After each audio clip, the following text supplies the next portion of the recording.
Hey guys, how's it going? This is Tom from UDS with another edition of the Quarantine Sessions, where I chat to people a lot cooler than myself in the wonderful land of lockdown. Now, my guest this week is the mastermind behind Doomfolk Starterkit, a project in which he creates music in challenging conditions, highlighting how to trust your instincts and embrace mistakes. He's DIY, lo-fi, and an all-around cool guy. It's David Swick.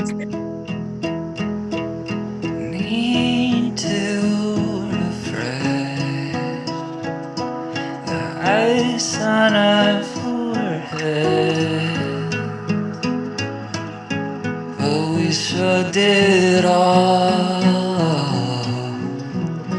'cause we wanna pretend there's nothing left that can do us harm. Oh man, that was really nice and well done. Wow. Hey, how's it going? Hey man, I'm trying. I'm very good. How are you? I'm doing great. I'm staying safe, staying sane, drinking some coffee. That's all you need. That's all we need sometimes. So for the unfortunate few who might not have heard of you, would you mind just quickly introducing yourself and Doomfolk Starterkit? Yeah, definitely. I'm David from Doomfolk Starterkit, which is a project where it started out basically recording and writing a song in 1 hour, trying to be as multi-track with it as possible, as many layers as possible, but lyrics and everything. And then I would record it on my iPhone. It feels like iPhones or just any sort of software like that in general that has a GarageBand on it is the new 4-track. And the compressors on it are really satisfying too. So it does have that feel in a lot of ways. And yeah, so I would just bust out a song in an hour, just work really hard and then put it up. And whatever was finished at the end was what it was. And I couldn't edit it after that unless I really wanted to flesh it out and do something else with it. But the idea was just an exercise in trusting intuition and pushing through those creative self-editing tendencies. If you have perfectionistic leaning idiosyncrasy. Wow. Whoa. Excuse me. It's early in the morning. It's crazy. It is early over here. If you have any perfectionistic tendencies, it works really well to just push through because it doesn't have to be perfect and you can edit it later. But then it is pretty scary putting it up if maybe it wasn't your brightest hour. But honestly, I got a lot of really good feedback on it, and the mistakes in it and the very quick cobbled together feeling of it felt really endearing to me. And yeah, I loved it. It was, and then I would do one a week, and made 20 of them in the first 6 months basically or so. And it's just kind of taken over my writing process. It's get the idea out quick. It's not always an hour. Now I definitely more relaxed middle ground. Yeah. Find some some sanity there. But it's definitely informed and taken over part of the writing process for me, and changed the way I feel about the things that I write too. It's more forgiving in a way, in a really positive way. Because it blows my mind. Well, obviously, we'll talk about the concept behind your new EP in a sec, but the idea of writing one song in an hour, it blows my mind, because I've been trying to noodle around with just a section of a song that I started writing 10 years ago, and it's still not done. Would you say that you were that sort of, or had that perfectionist tendencies before you started the Doomfolk Starterkit project? Yeah, for sure.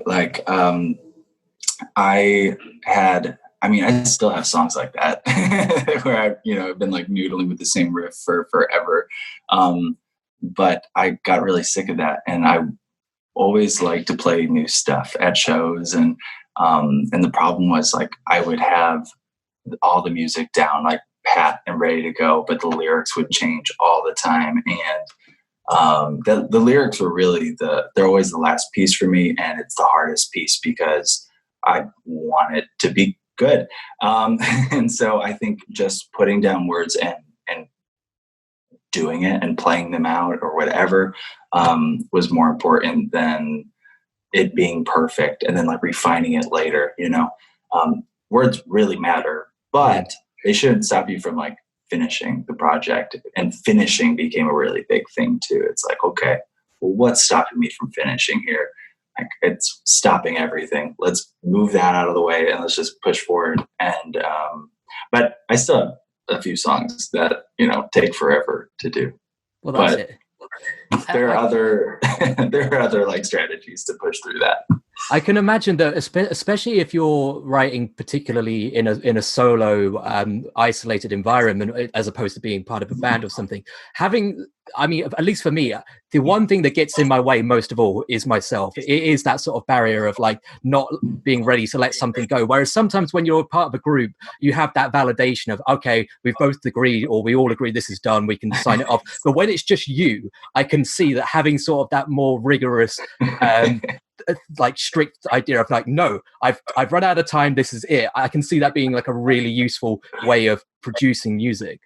Yeah, that's a really good point. Yeah, it's a really efficient way of saying this is all the ideas that I was able to fit in right now, and I have to put the pencil down. But it also means like to the other end of it, if you're not doing a time constraint thing, you could play around with the same bad idea for like 6 months. Oh yeah, I've been there. But Me too. But anyway, obviously, we're both friends here, and in the effort of just getting to know each other a little bit better, David, I have to ask you. It's a serious question, so serious faces.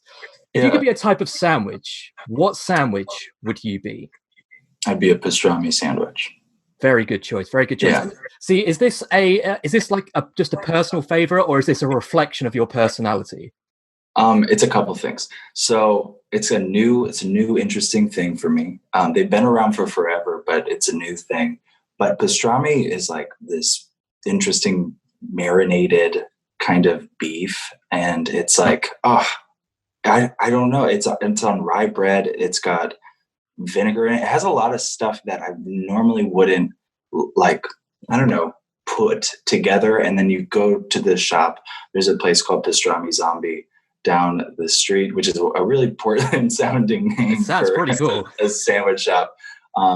But it's also like the owners are from Chicago, and that's where I'm from. So they like make these pastrami zombie sandwiches, and they're just freaking incredible. And yeah, this is kind of my new favorite sandwich. So maybe that's the only reason. But I mean, that's still a solid choice. I would kill for a zombie pastrami sandwich right now. I mean, you have like DoorDash and Postmates over there. We have Deliveroo. Yeah. I wish I could Deliveroo a zombie pastrami sandwich all the way over to the southeast of the UK. So I don't know if that's a service they do, but I'll buy one and I'll mail it to you. I'll get it to you. Just throw it really far and I'll catch it. I'll throw it really far. Yeah. There we go. But anyway, at the time of recording, we are just one day away from the full release of your latest EP, SleepyGhost. Can you tell us a little bit about this release? Yeah, SleepyGhost was another time constraint writing exercise that I did maybe a little over a year ago. And I took, instead of 1 hour, I gave myself 24 hours and was originally going to just redo some demos that were sitting on my phone, some of those ideas that we were talking about earlier that like you just hadn't finished yet. But funny enough, like I had just moved into a new apartment and was settling in and was watching this Lady Gaga documentary on Netflix, and that woman is a powerhouse and so inspiring. And I think I was just like really feeling it after that, and I was like, I'm just gonna write 5 new ones. I don't want to spend time like dealing with these old guys. I want to work on 5 new things and see what happens. And so I just set up my little studio and went to it for basically the next 24 hours and like started at noon and then ended at noon the next day.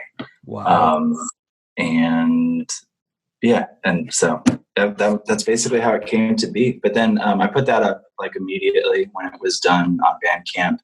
and then pulled it down a little after that and remixed it, and had my friend Alan Kuva play bass on it, who's in a band called the Pressure Kids, and played in Cave Town and on their last tour, and then had my friend Brian White master it, and that was it. Yeah.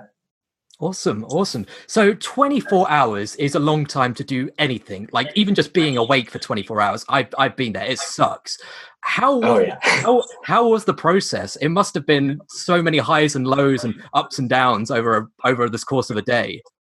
Man, it was weird because I also had like a job interview during that, and I slept too. I didn't just go straight through for 20. Oh, I was going to say that's not so bad. No, not so bad. I treated it kind of normal, but also that would be impossible for me. I need some sleep. But I just I tried to make it like individual Doomfolk 1 hour challenges within the bigger thing. So I would basically take like an hour or an hour and a half to like really flesh out an idea. And then, all the songs have like the basic guitar, vocal, guitar noodle, track to it. Like that's the through line sonic part of it. And, so I guess I did one song at a time and just like really built it up, and then like did the lyrics and then called it, and then went to the next one. And then afterwards went back through and like kind of meddled with it all and did a little mixing and all that. So yeah, but it was a sprint. I remember getting back because the interview was the next morning at like 8.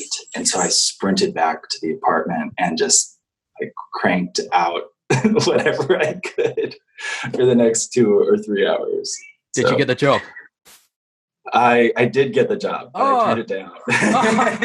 At least you were in the position to do that. That is an intense day. I don't know if I was. It was a restaurant job, and I did restaurants for a really long time, and I just was like, I don't know if I can do that. Yeah. Anyway, it wouldn't have mattered nowadays anyway, because they're all shut. But I'm so glad I didn't get it now. Yeah, exactly. So obviously, you say that you started this as a way of just getting over the sort of that perfectionist mindset. But would you say you're a creative person who thrives off the idea of challenges then? Yeah, I really like concept things, and I like starting with an idea and trying to build my way into it or around it. I do that with some instrumental projects too, where it's like, okay, I did a string quartet project based on breathing patterns, where the players just play to their breath, and it's hard to write a piece that would sound pretty when there's like no set rhythm or time signature. So like that was a concept. I was like, I wonder what that would be like. And then I built into it. So it's this weird thing where I'm kind of now I'm perfectionistic about like the rules of the game, of the challenge. And then I have been a bit more forgiving on the musical side, and more about like, let's get something interesting and kind of dynamic.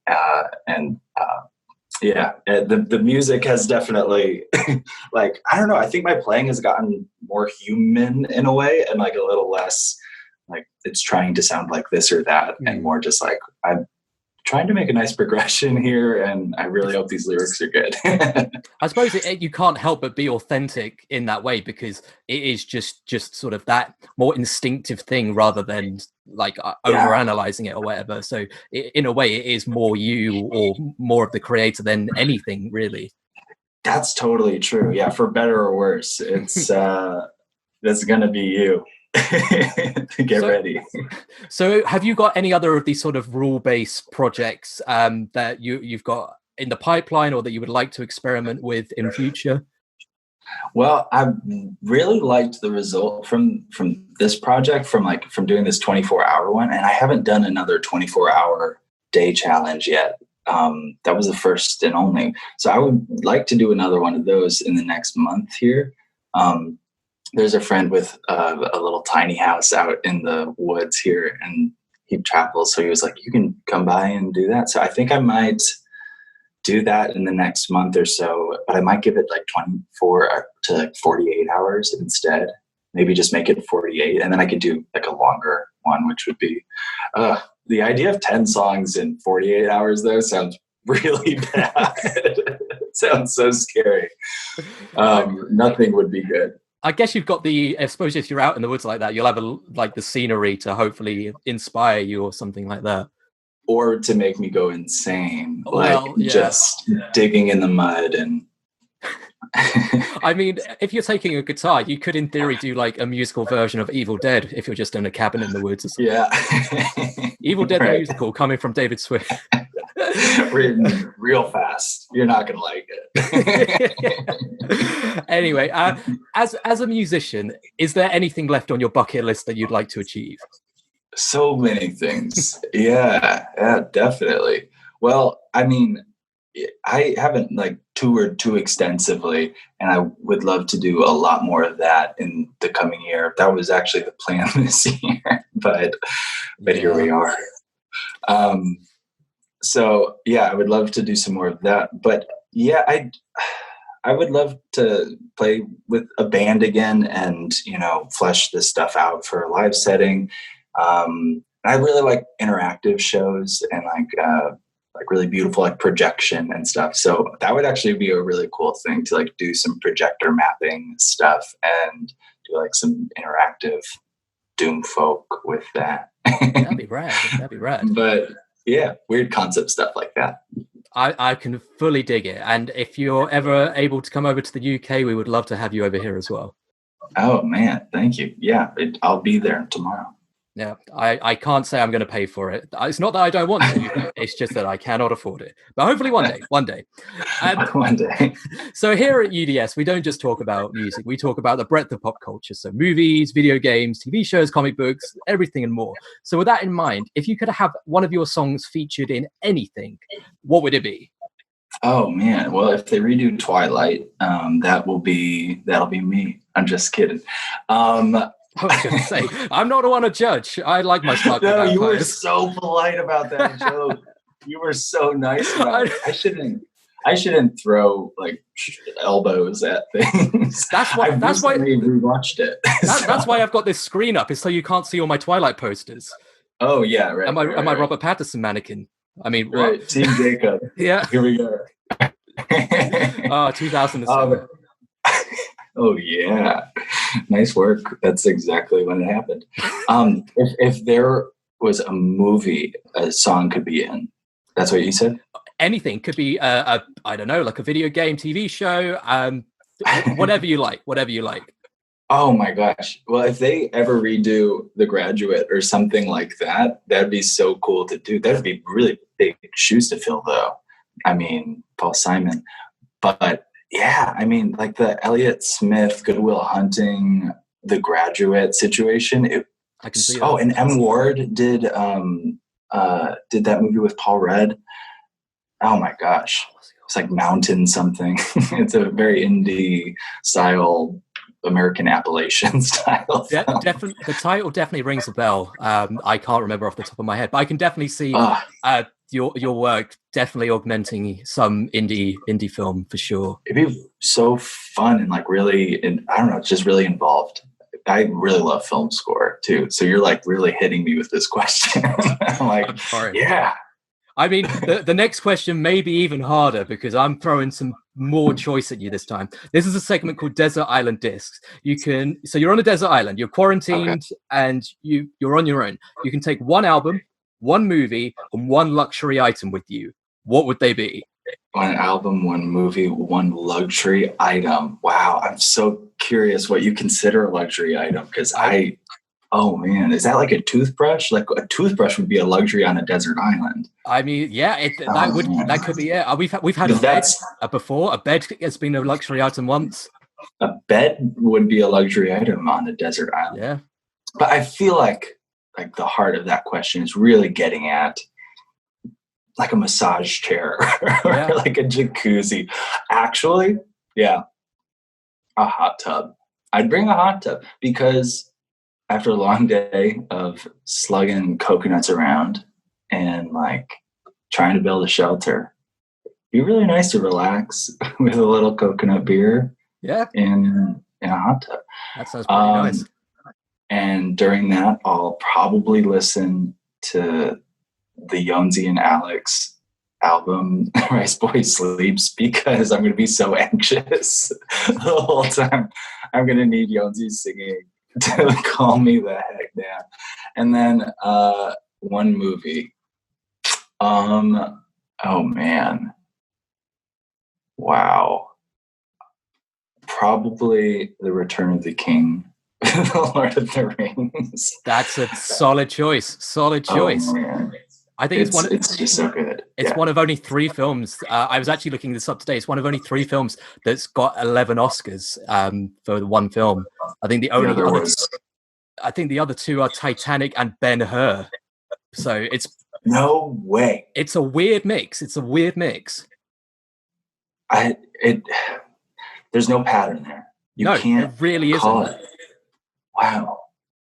You crazy. Just never know what's going to pop. Billie Eilish. Who knows? Yeah, I mean, she's great. She made an album in her bedroom that's like one of the biggest albums ever. So it's mad. It's a cool story. It really is. And it's really inspiring. It shows you like anyone can make it if you're lucky and talented enough, I guess. The next time I do a Doomfolk Starterkit one-day challenge, I'll watch her documentary and then jump in. There you go. I just get mad at how young she is and how much she's achieved in her life already. I'm like, oh man, I've wasted my years. But no, it's me every morning. I'm wasting my years again. No, you're putting yourself down. But going from negative outlook to a positive outlook, straight back on the positivity train.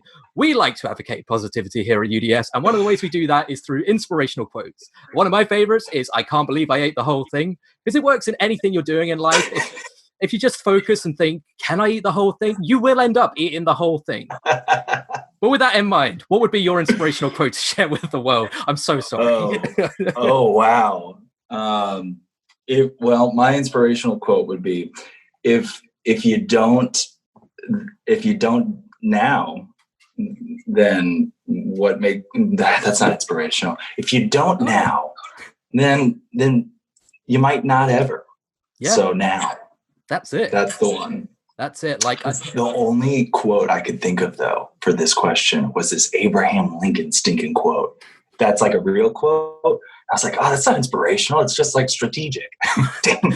Well, we'll take strategic quotes. Lay it on me.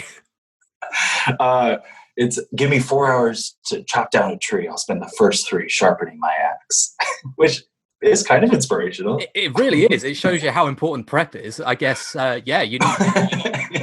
you need to have, the right tools before you do any task. So, yeah, it's a good quote. But I mean, I'm never going to argue with a man who wore a hat that cool. So, wow, yes, that's my inspirational quote to share with the world. Never argue with men who wear cool hats. Yep. Look at us. I mean, obviously, we're in that camp as well. So, yeah. What's on the other side of your head? It is a sweet hat. It's A Day to Remember cap, which I got at a gig about 7 years ago when they came over. But yeah, it's just goes to show. Trust a man in a hat. Probably not advice that you want to hold me accountable for just legal reasons. We'll move along. We'll move along. So obviously, no one can really plan for the rest of the year at the moment. Everything is up in the air. But as best as you can, what does the rest of 2020 have in store for you? Oh man. Well, for me, I've been taking a lot of day trips. Just like I live an hour from so many beautiful things, and I moved here not too long ago. I moved here in last summer, so in July, and I've been like working and writing and just kind of staying in Portland because Portland's a nice town. I really love it. If you come, let me know because I'd love to. It's great, and we'll go get some pastrami zombie. But yeah, it's going to be a plan. But it's so close to so many cool things, and there's like a mountain an hour away and an ocean an hour away, and Seattle is so close. So I've just kind of been like driving, and I think I'm going to keep that up if we stay on lockdown, which I think we are for the foreseeable future in Oregon, at least. I'm just going to keep on getting in the car and seeing different parts of the state and in the country. It's just nuts gorgeous. Beyond that, like December, I can't even imagine December right now. I know, it's mad. I mean, what can you do? Because you can't book gigs because you have no idea when venues are going to open. You can't. It's impossible. It's impossible. But it sounds like you're doing the right thing. It sounds like you're making the best of a weird situation, both sort of creatively and holistically in a way. We'll see. I don't know. Maybe I should just stay home. I'm not like hanging out with people. I'm just driving by pretty places. I think as long as you stay 2 meters, or I suppose you guys 6 feet away, you're fine. You're fine. Okay. But anyway, I wish you the best for the rest of the year. The one question we always end our interviews with is we are UDS, which stands for Upside Down Shark, as you can kind of see. Hey, that's a little bit of my room. Obviously, with that in mind, what is your favorite shark? It can be real, it can be fictional, it could be something from a movie, it could be something from nature. But what would be your favorite shark? Oh man, well, I love a whale shark. But there are also these like really tiny sharks that are like really harmless. They just look like minnows. They're around. I don't know what they are. They're just so small. There's so many kinds of sharks. It's amazing. I love a shark. They deserve a week. They're great. Yeah. I like those gummy sharks that are like just gummy fruit snacks. Woody Allen has a funny quote about sharks, which I probably shouldn't quote. I don't know. But it's not his quote. It's like Groucho Marx or something, where he's like, if a shark stops swimming, it dies. And what we've got on our hands is a dead shark. And it's about relationships. And it's sad, kind of.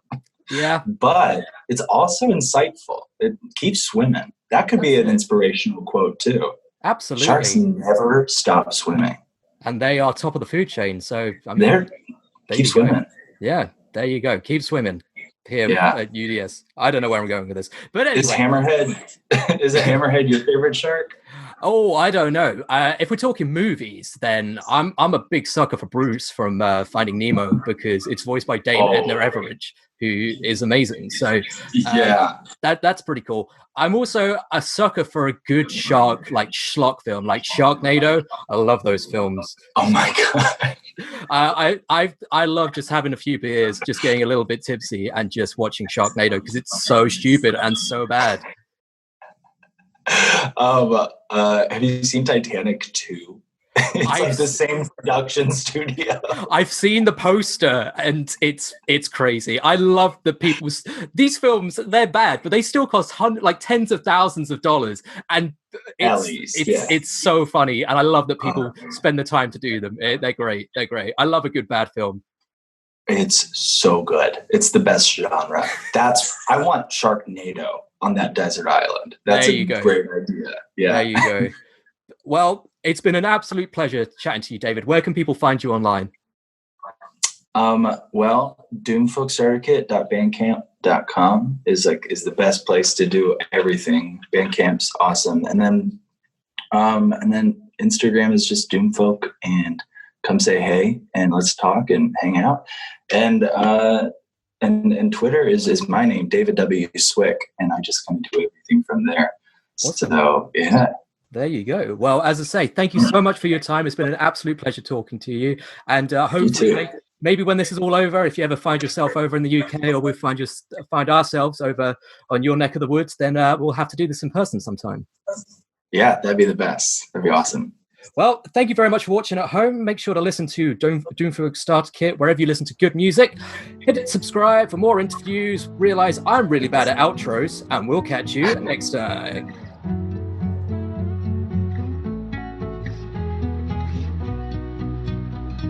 Chewing on my candy chocolate treat, chapstick getting all over my cheeks. Going to the city, try to kill the day. Spend the whole time with